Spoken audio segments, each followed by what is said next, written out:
हम सबके जीवन में सत्संग का महत्व क्या है।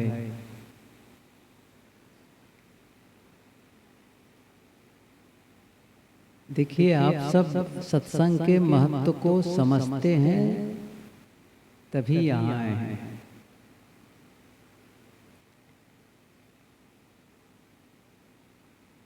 लेकिन बार बार सत्संग की आवश्यकता होती है। ऐसा क्यों? क्योंकि सभी जितने उपस्थित हैं सब पुराने सत्संगी अनेकों बार सत्संग श्रवण कर चुके हैं। ये जो बातें यहाँ से कही जाती हैं, ये बातें अनेकों बार सुनी जा चुकी हैं और बहुत सारी बातें तो हम सबको पता ही है। लेकिन फिर भी हम सुनते रहते हैं, क्योंकि सुनना और जो हम सुने वह ज्ञान का जीवन में आ जाना, वह ज्ञान हमारे जीवन का हिस्सा बन जाए, इसके लिए। क्योंकि हम केवल एक बार सुन लेंगे, इससे परिवर्तन नहीं होगा। कुछ लोग कहा करते हैं कि बहुत सत्संग करते हैं, बहुत पुस्तक पढ़ते हैं और जीवन को देखो तो उस ज्ञान का आचरण ही नहीं है, तो पढ़ने से क्या मतलब, सुनने से क्या मतलब। मैं कहता हूँ अच्छा आचरण नहीं है तो पढ़ना छोड़ दो, सुनना छोड़ दो, तब आचरण हो जाएगा? तब भी तो नहीं होगा। जो ज्ञान हमें प्राप्त होता है वह ज्ञान हमारे जीवन का हिस्सा हो जाए, इसके लिए भी सुनना है, ताकि बार बार सुन करके हमारे भीतर प्रेरणा जगे कि हम वह करें जो हमें करना चाहिए। बार बार जगेगा, बार बार सुनने से याद आएगी कि मैं बहुत दिनों से सुन रहा हूं, नहीं मुझे करना है काम और इसको और जोर से करना है। और ये तो सच है कि लगातार श्रवण हो और थोड़ा भी ध्यान दिया जाए तो जीवन बदलने लगता है। और सभी को महसूस होता है, जो भी इस पथ के पथिक हैं, बस उसके लिए महत्वपूर्ण है कि वह ईमानदारी से लगे, औपचारिकतावश लगे, किसी के दबाव में लगे, किसी के देखे और चलो देखते हैं क्या होता है, इस भाव से नहीं। सचमुच वो अपने ही जीवन में कुछ अच्छा करना चाहता है, अपने जीवन में कुछ बेहतर करना चाहता है, जीवन को और अधिक सुंदर बनाना चाहता है, तो बदलाव आएगा। क्योंकि ज्ञान बार बार जब हमारे भीतर जाता है तो वो हमें धक्का मारता है, कहना चाहिए। वो बार बार हमें पुश करता है, ढकेलता है। उसी को तो कहते हैं प्रेरित करना। ये प्रेरित करना ही है। सत्संग का मतलब ही है कि संतजन प्रेरित करते हैं।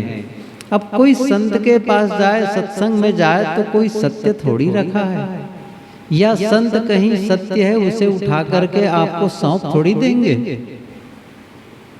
और ज्ञान का मतलब ऐसा थोड़ी है कि आपके भीतर शांति प्रवेश करा दे, बस प्रेरणा है। देखो भाई ऐसा करोगे तो ये होगा, नहीं करोगे तो फिर जीवन ज्यों का त्यों बना रह जाएगा। इसलिए यदि आज जीवन में और अधिक सुधार करना चाहते हैं तो ये सब रास्ता है, चलो। और बहुत सारे उदाहरण देते हैं संत जन, देखो उन्होंने अपने जीवन को संवारा, कितना उनका जीवन गलत था और उसने अपने जीवन में सुधार लाया, और सुधारने के बाद जीवन कैसा हो गया। तो सुनकर लगता है कोई आदमी इतना गलत हो सकता है। अच्छा गलत हो गया फिर उसके बाद इतना बदल सकता है, तो मैं तो उतना गलत नहीं हूँ जितना कहा जा रहा है दूसरों के लिए। मैं उतना तो गलत नहीं हूँ, हाँ मेरे भी कुछ कमजोरियां हैं। तो इतनी बड़ी गलती करने वाला व्यक्ति जब सुधर गया तो क्या मैं अपनी छोटी मोटी गलतियों को सुधार नहीं सकता हूँ? ऐसा भीतर से जगेगा। अरे कब होगा? मैंने कहा ना, एक दो बार से काम नहीं चलेगा। इसलिए काम नहीं चलता है कि जैसे कोई परत जमा हो ना, बहुत पुरानी परत किसी गंदगी की, तो फिर उसको छुड़ाने में वक्त लगता है, पुराना दाग छुड़ाने में वक्त लगता है। आपके घर में जहाँ पानी का काम ज़्यादा होता हो, कभी कभी देखेंगे कि काई परत दर परत जम गई है। अब उसको केवल पानी डाल दो, झाड़ू लगा दो तो साफ नहीं होता है। तो कई बार तो आप उसे फावड़ा से खींचते हैं, पत्थर से रगड़ते हैं, और कांटे वाले जो तार ब्रश होता है उससे रगड़ते हैं ठीक से, तब साफ होता है। आजकल तो गैस चूल्हा में भोजन बनने लग गया है, लेकिन यहाँ जितने लोग बैठे हम सभी देहाती लोग तो हैं, जानते हैं किस प्रकार लकड़ी चूल्हे में जला करके भोजन बनाते थे और कैसे उसमें धुआं लगता था, कारीख लग जाती थी बर्तनों में, कढ़ाई में, या जो भी बर्तन में भोजन बने तो पूरा काला काला वो परत जम जाता था। कुछ लोग उसमें मिट्टी और राख लगा लेते थे तो थोड़ा सा कम होता था, और नहीं तो कुछ तो ऐसे होते थे नीचे काला छोड़ दिए, बस काला बनता चला गया। अब वो काला बाहर वाला अंदर तक भी आ जाता था, अंदर तक भी पहुंच जाता था। तो अब उसको कोई छुड़ाना चाहे तो रोज की तरह केवल उससे ऐसे ही सामान्य धो दे, साफ नहीं होगा। फिर जैसा पुराना था, पहले साफ था बर्तन, वैसे मुझे फिर से करना है। तो कितनी सफाई की जरूरत है। मैं तो देखा था बचपने में कि पत्थर लेकर, खपड़ा लेकर के उसको रगड़ते रहते थे माताएं, कारीख को छुड़ाने के लिए। क्यों? बहुत दिनों से वो जमी हुई थी। और पहले जब संत जन भ्रमण करते समय भोजन बनाने के लिए जाते थे तो मैं तो देखा भी हूँ, कढ़ाई को तो आग में डाल देते थे, बहुत सारी आग, ताकि कढ़ाई की गंदगी जल जाए, है ना, कढ़ाई की गंदगी जल जाए। और जिसमें हल्दी मिर्च पीसते थे पत्थर सिलबट्टा, उसको तो ब्रश से रगड़ते थे। सही है ना, क्योंकि महीनों से धुला नहीं है, साफ हो, साफ सुथरा। ये एक उदाहरण मैं दिया। ऐसे ही हमारे भीतर भी कितने जन्म जन्म किए परत दर परत जमे हैं। अब उसको छुड़ाना है। और ये कहे कि आप कल तो गया था सत्संग में, क्या रोज रोज जाऊं, है ना, कल तो गया था। और कोई कहे अब भी तो गया था, कुछ दिन पहले पिछले महीना सत्संग में गया था, अब हर महीना जाएं क्या? वो काम नहीं बनेगा। तो आप क्या होगा, एक महीने पहले जो सुने थे उसके बाद जो महीना बीता, इस पूरे महीने में क्या कोई गलती नहीं हुई? क्या कोई गलत विचार नहीं है? क्या गलत व्यवहार नहीं हो गया? यदि कोई ये कहे जब से मैं पहली बार सत्संग सुना हूं तब से अब कोई गलती मेरे से नहीं होती है, न मेरे सोचने में गलती होती है, न बोलने में गलती होती है, न करने में गलती होती है, तब तो उनके लिए कहा जा सकता भाई अब सत्संग न भी जाओ तो चलेगा, तो भी चलेगा। लेकिन यदि हम सबसे गलतियां हो जाती हैं, भूल चूक हो जाती हैं, तो फिर उसको सुधारने के लिए भी जाना होगा। जैसे कोई ये कहे कि भाई घर में रोज झाड़ू लगाएं, कल तो लगाए थे, एक सप्ताह पहले तो लगाए थे, अब रोज क्यों लगा रहे हो? तब कभी रोज धूल आ जाती है, तो धूल कौन लाया है? अरे अपने आप आ जाती है। कितनी बड़ी बात हो गई, देखो धूल अपने आप आ गई। तब घर से कहो हम तो धूल डाले नहीं है आप में, अपने आप साफ हो जाओ। ऐसा नहीं होता है, अपने आप धूल आ जाती है, अपने आप कपड़े गंदे हो जाते हैं, अपने आप हमारा शरीर मैला हो जाता है, लेकिन अपने आप साफ नहीं होता है। ऐसे ही हमारा मन भी है, हमारा चित्त भी है, यह भी सब अपने आप का मतलब ये हुआ। देखिए एक उदाहरण, एक पक्ष में कहा गया है, आप घर मकान है, इसमें तो स्वाभाविक है खिड़की जंगले दरवाजे सब खुले रहते हैं, और वैसे भी आप चाहेंगे तो मुश्किल है। जीवन का थोड़ा अलग मामला है, अब वो बहुत ऊंचाई पर जाए तब की बात अलग है, लेकिन सामान्य रूप से जैसे कोई बहुत प्रज्ञा पुरुष है, अत्यंत सावधान पुरुष है, तो उनके मन में कलमश नहीं आएगा। लेकिन सामान्य साधक भक्तजन वो तो फिर आ ही जाता है। मैंने कहा ना, ऐसा नहीं है कि हम गलत हों, केवल हमारी गलतियों से ही हमें तकलीफ होती है, ऐसा नहीं है। दूसरे की गलती से भी हम प्रभावित हो जाते हैं। आप बहुत अच्छा करते हैं, आप सब कुछ बढ़िया करते हैं, लेकिन आपके ही कोई परिवार का सदस्य है, आपके ही मित्र में से कोई हो, या रिश्तेदार कोई हो, या गांव का ही कोई हो, और उसने कोई गलत कर दिया, घर का ही कोई बच्चा है वो गलत कर दिया, ऐसा काम कर दिया कि बहुत ही अपमानजनक, सामाजिक रूप से देखा जाए तो उसने सामाजिक नियमों का उल्लंघन कर दिया है।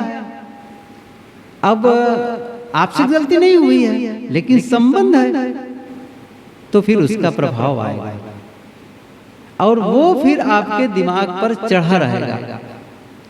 या फिर कोई ऐसा है कि आपको आकर के कुछ कटु कह दे, अपने ही घर के कोई सदस्य हो और जोर से कुछ बोल दे, या फिर आपने किसी को काम कहा, आप अपने बेटे को कहे, भाई को कहे, पत्नी को कहे, पति कोई भी, अमुक काम कर देना, हाँ ठीक है कर दूंगा, शाम को लौटे काम हो गया, नहीं हो पाया, अब नाराजगी आएगी नहीं आएगी?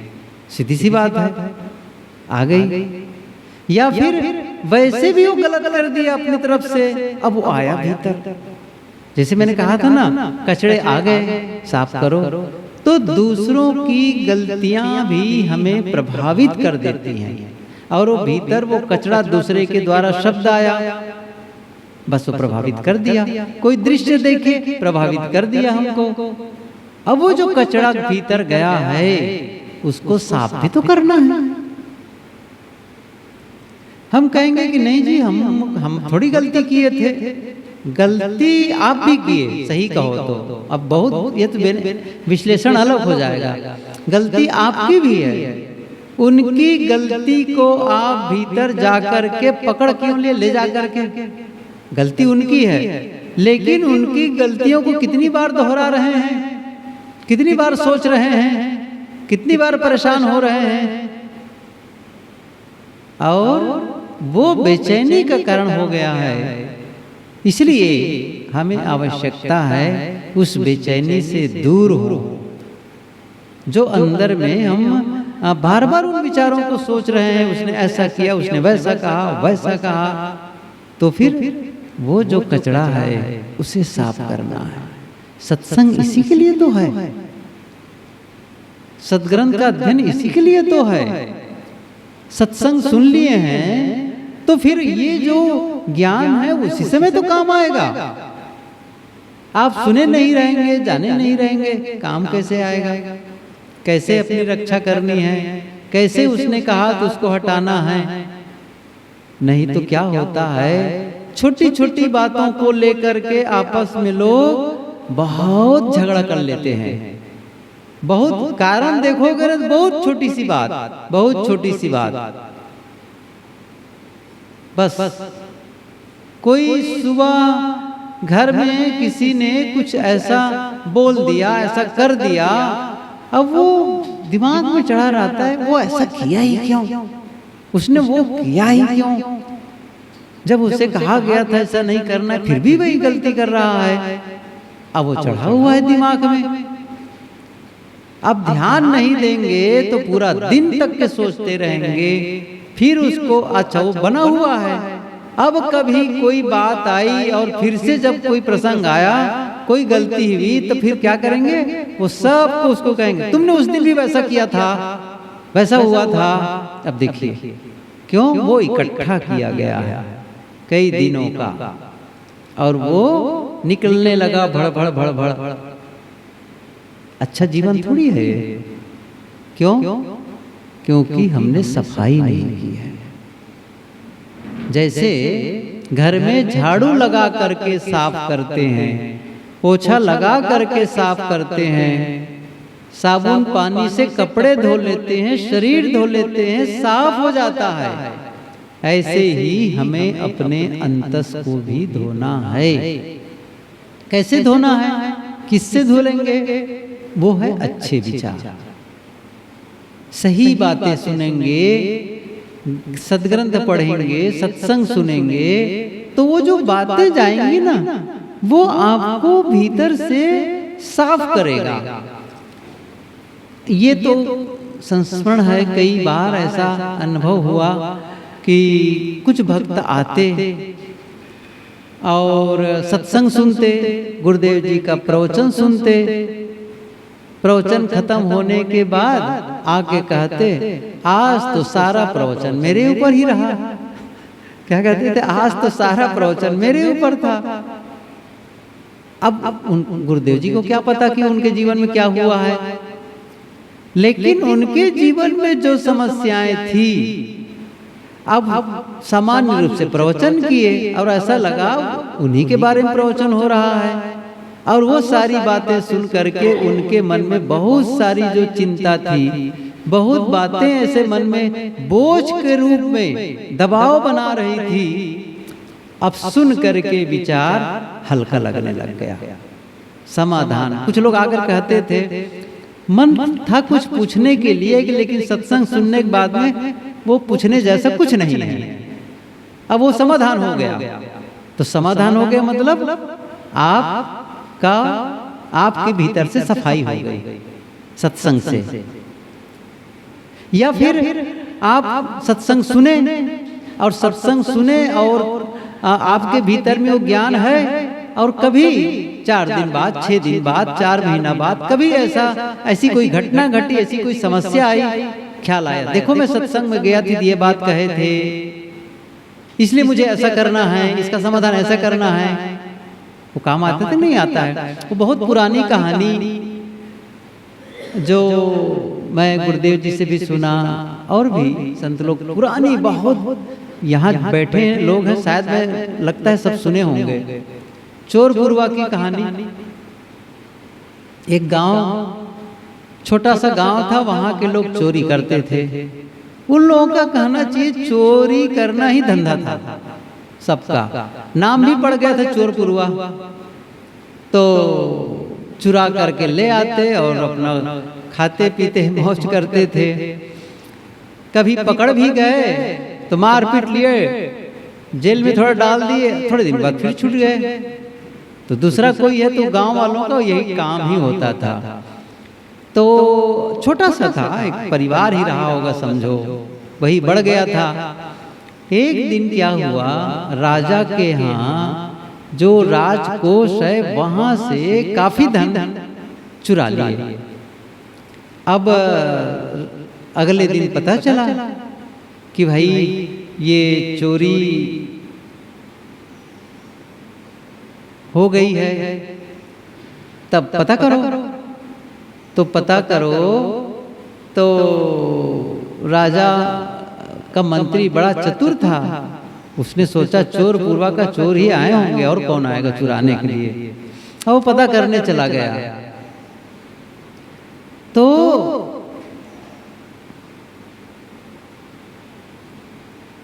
जब वो आए रात के समय, वहां के लोग जो चोर पूर्वा के थे वे लोग काली के उपासक थे, काली के उपासक थे और जानते थे काली की उपासना करने में। और बहुत सारे वो लोग उनके लिए पूजा करना, बहुत जो भी उनकी मान्यता थी उसके आधार पर वो दान दक्षिणा सब क्या करते थे। ये रात में आए, काली का रूप बना करके, वो खुद वहाँ जो मंत्री था वेश बदला और काली का रूप बना करके आया, जो ऐसे हाथ में वो खप्पर लेकर के आग जल रही हो और भी अपना काला कपड़ा पहन करके, जो उनका हाथ में तलवार, जो भी उसका ताना बाना था वो पहन करके आए और चिल्लाने लगे कि भक्तों को कि मेरे भक्तों और मेरी कृपा से ये आप लोगों को सफलता मिलती है और मेरे लिए कोई ध्यान ही नहीं, न मेरी पूजा न मेरे प्रति कोई समर्पण, बहुत। तो चोरों ने कहा वाह, आज तो साक्षात काली आ गई है, आज तो साक्षात काली आ गई। और जो मुख्य चोर था उसी के दरवाजे पर जाकर के गरजती है वो। या कहना चाहिए कि वो बना था मंत्री तो गरजता है, कह लो जो भी हो। तो फिर वो चिल्लाती है तो वो सचमुच डर गया। कहा कि बताओ राजा के यहाँ से, राज खजाने से रात में धन लाए थे कि नहीं लाए थे? अरे ये तो सब जानती है, काली ही है तो सब जानेगी ही। हाँ हाँ सब लाए थे हम लोग और बहुत माल मिला है, तो फिर इसके बदले में कुछ करना है। बस इतनी सी बात थी, वो तो चले गए। उनको क्या लगा, पता चल गया। तो वहाँ देखे क्या थे कि एक आदमी उसी में से, उसी के साथी, उसने क्या कहा था कि मामला है कुछ तो है, क्योंकि जो छप्पर ऐसा जला रहे थे ना तो उससे प्रकाश चल रहा था रात में। और प्रकाश से क्या लग रहा था कि वो जो काली की छाया बन रही थी और उसके जमीन पैर पर थे। अच्छा तो क्या हुआ इससे? नहीं है, काली नहीं है, कोई रूप बना करके आया है हम लोगों को इंक्वायरी करने के लिए। अच्छा तुम कैसे जाने? अरे मुझे पता है।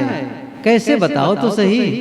उन्होंने कहा कि एक बार एक जगह मैं रात में गया था चोरी करने के लिए और वहां से मैं जा रहा था, तो जा रहा था तो मेरे पूर्वज ने कहा था कहीं भी सत्संग हो तो जाना नहीं है, धोखे से भी कान पे सत्संग की आवाज न पड़ जाए, नहीं तो फिर वो अपने धंधा नहीं कर पाओगे। अच्छा तो क्या करना है? यदि कहीं सचमुच वो अवसर मिले तो अपने कानों में रुई ठूस लेना ताकि वहां की आवाज कान में न प्रवेश कर जाए। तो मैं रुई ऐसे कान में डाला हुआ था। अब सत्संग, अब वही एक रास्ता था और वहां सत्संग हो रहा था रात में, मैं जाता कैसे? तो मैंने तो रुई तो डाल दी कान में। अब चला तेजी से कि कहीं कान में आवाज ना पड़ जाए, और ऐसा कुछ रहा कि पत्थर कुछ चोट लगी, मैं गिरा तो कान की रुई निकल गई। उसी समय कथावाचक था, वो बोल रहे थे देवता की परछाई नहीं पड़ती और देवता के पैर जमीन पर नहीं पड़ते, जमीन से कुछ ऊंचे चलते हैं वो।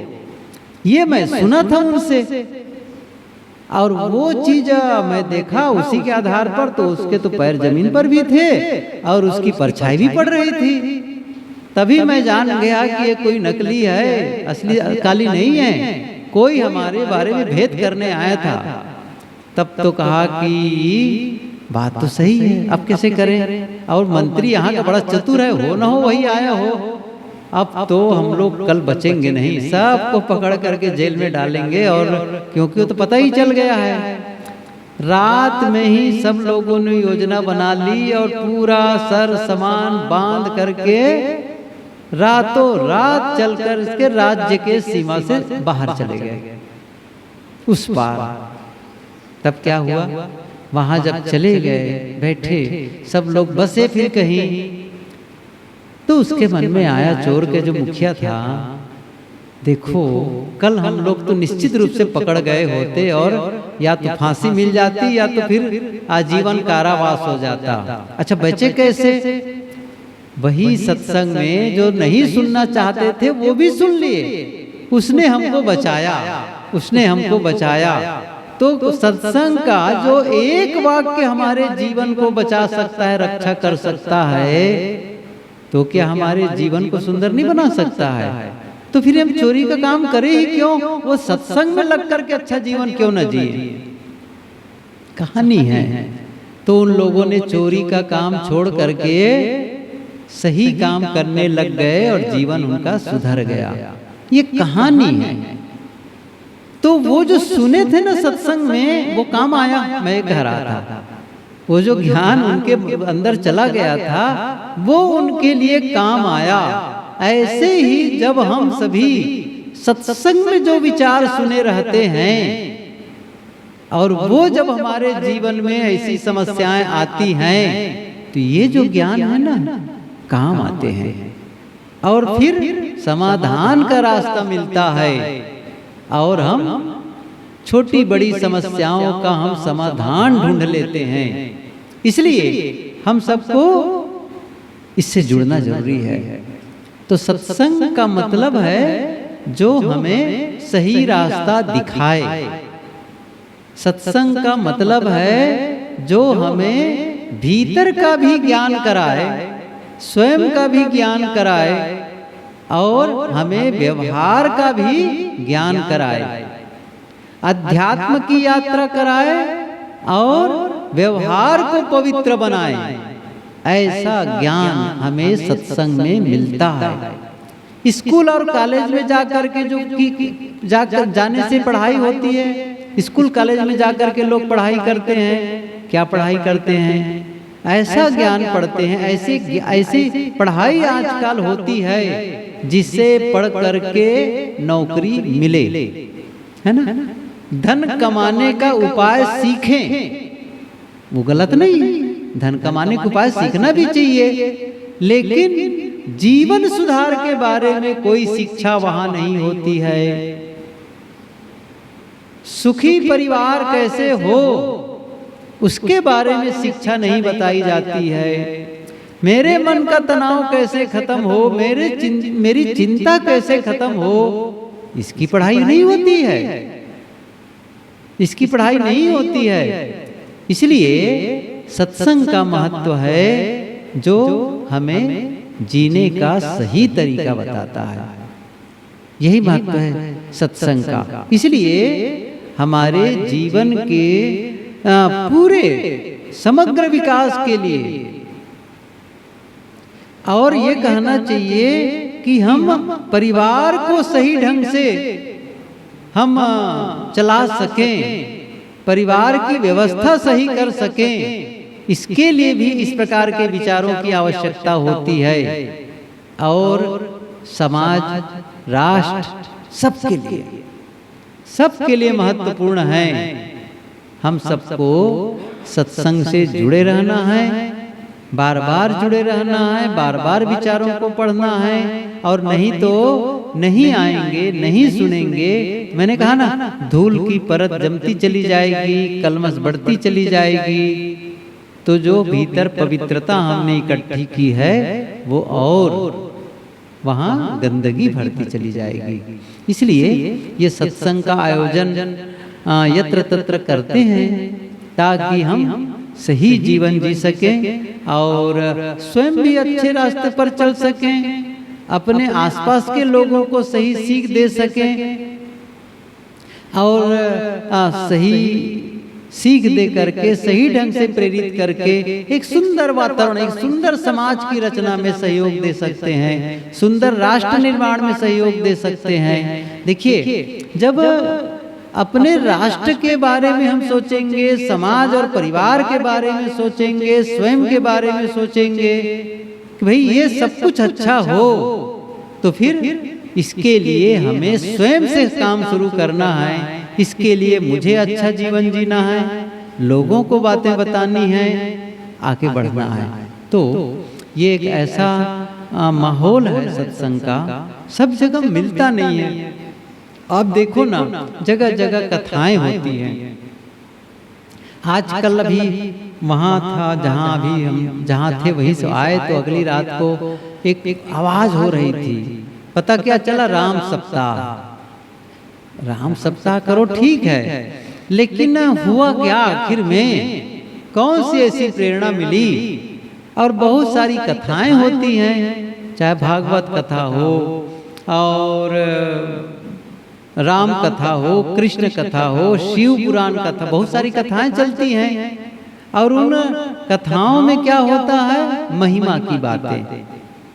जिस भगवान के बारे में चर्चा होती है, उसके जीवन के बारे में उनके वर्णन करेंगे कि वहाँ का क्या करते थे, कहाँ शादी हुई, किससे लड़ाई हुई, किसके साथ दुश्मनी थी, कब मारकाट हुए, कौन उसका दुश्मन, फिर उसने कैसा चमत्कार किया, वो किया, ये करोगे तो ये फायदा, नहीं करोगे तो नरक जाना पड़ेगा। ये बहुत सारी बातें होती हैं, लेकिन वो क्या है?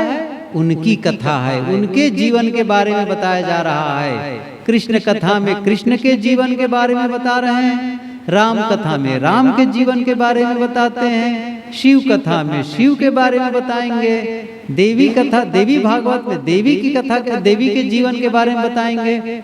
आपके जीवन के बारे में नहीं बताते हैं, है कि नहीं? आपके जीवन का महत्व है, आपको कैसे जीना है, वो कैसे जिए, हो गए जी गए, वो किसको मारे काटे, हो गए उनका जीवन खत्म। मुझे कैसे जीना है, मुझे कैसे बोलना है, मुझे कैसे व्यवहार करना है, ये तो सीखना है। और ये नहीं सीखेंगे तो केवल दूसरे ने ऐसा किया, उसने उनको मारा, उसने उनको छल किया, तो क्या मतलब निकलेगा? इसलिए आवश्यकता है कि हम अपने जीवन का विश्लेषण कर सकें, ज्ञान प्राप्त कर सकें। वो कैसे होगा? वो सत्संग से होगा। यहाँ वो बातें बताई जाती है। मैंने कहा था ना, अंदर की बातें, बाहर की बातें, आपके अंतस की बातें, मानसिक जगत की बातें बताई जाएंगी, व्यवहार जगत की बातें बताई जाएंगी, ताकि हम अपने जीवन का समग्र रूप से विकास कर सकें। आज तो ये पहला दिन है सत्संग का, तो सत्संग का महत्व जीवन में क्या है, इस पर थोड़ी सी चर्चा हुई। कल से इन्हीं बातों को लेकर के और विस्तार से हम लोग आगे के दिनों में चर्चा करेंगे कि सचमुच वो जो ज्ञान हमें प्राप्त है वो हमारे जीवन में कैसे आ जाए, और हम जीवन बदलने के लिए और कौन कौन से काम कर सकते हैं। बहुत सारी जो अंध मान्यताएं हैं, परम अंध विश्वास है, उसमें आदमी भटका हुआ है, उससे हम कैसे छुट्टी पाएं। और तमाम व्यसनों में लोग भटक रहे हैं, अपना तो बचना ही है, औरों के लिए कैसे हम प्रेरणा दे सकते हैं। इन सारी बातों को लेकर के चर्चाएं होती रहेंगी। आप सभी ये समय जो है उसमें आते रहेंगे, तो नए नए विषयों पर आप सबको ज्ञान प्राप्त होता रहेगा। मैं अपनी वाणी को विराम दूं। आप सबको धन्यवाद। साहेब बंदगी।